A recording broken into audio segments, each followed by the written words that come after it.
Are you ready for this next SDI unboxing video? Well, so am I.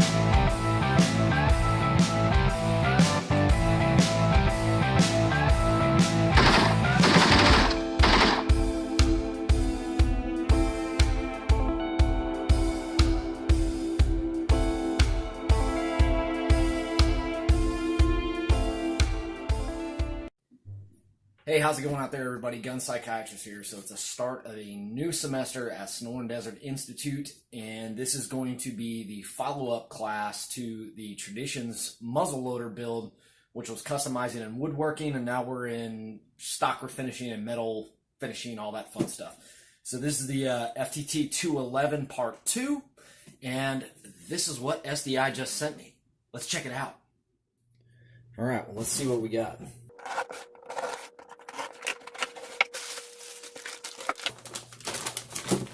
So it looks like we got some generic penetrating stain. And we have a brass muzzle lap from Brownells. Express brown for browning the barrel, which we won't be doing. Some True Oil. And some lapping compound. Okay, so that is a massive lap. So I get these laps off eBay, and these are a lot more lower profile. The people that sell these on eBay, and I recommend these over the Brownells one any day. The people that sell these on eBay, what was their Morgan? If you can see that right there, I get them from these folks, and they're really reasonably priced compared to Brownells. And they're a lot more lower profile. The problem I hate with these long muzzle laps is they're so long that any little bit of run out you have in your drill, it's going to be extended to right here. So, not a fan of these. You know, these do just as good. Same size and everything. And as you can see, that would cause a lot less run out. So, I would recommend checking out Morgan on eBay, so that's just a shameless plug for them, and buying your brass laps from them for you gunsmiths out there. So now I have a bone to pick with SDI, because part of this class is a metal work, metal finishing, what have you, and of course we're going to be doing the blowing, but the metal working portion of the class is cutting a new crown on your Tradition Shenandoah rifle kit that you built in the first class. This is not how you cut a crown. Period. End of story. Brass muzzle laps do not cut crowns. You can see right there, this is from lightly lapping. Now, of course, the lapping compound is going to embed itself into the brass because the brass is softer.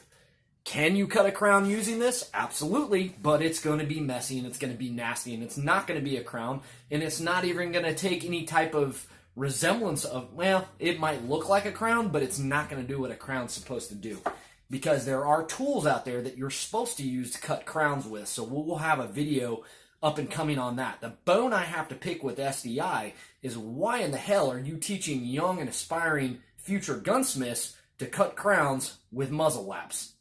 That's bogus. So I'm going to do a video and show everybody out there how to properly cut a crown. Now, of course, most of the time, the most accurate form of a crown cut is done on a lathe. But a lot of people don't have the $5,000, $6,000, $7,000, $8,000 expense to bring a lathe, or really the area to set one in their shop. So what can you do? Well, Brownells actually sells hand cutting crown tools that work just as good as a lathe, and the accuracy you're going to get from those are going to be pretty dang close to what you're going to get on a lathe.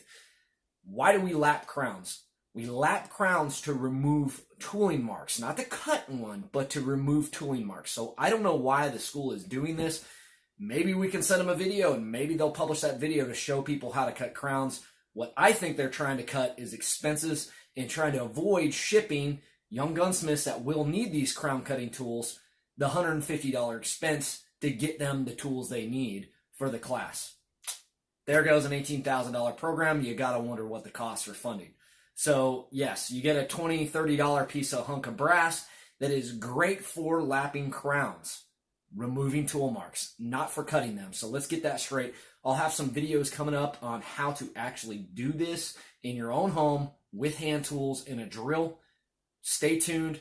Make sure you hit the subscribe button, and thank you everybody out there for watching the channel. We're going to have all sorts of exciting videos over the next few months coming up here, and even a new series on a Mosin and Gaunt. So please be sure that you hit the subscribe button and stay tuned for more. I'm the Gun Psychiatrist signing off. I'll see you later, and God bless America.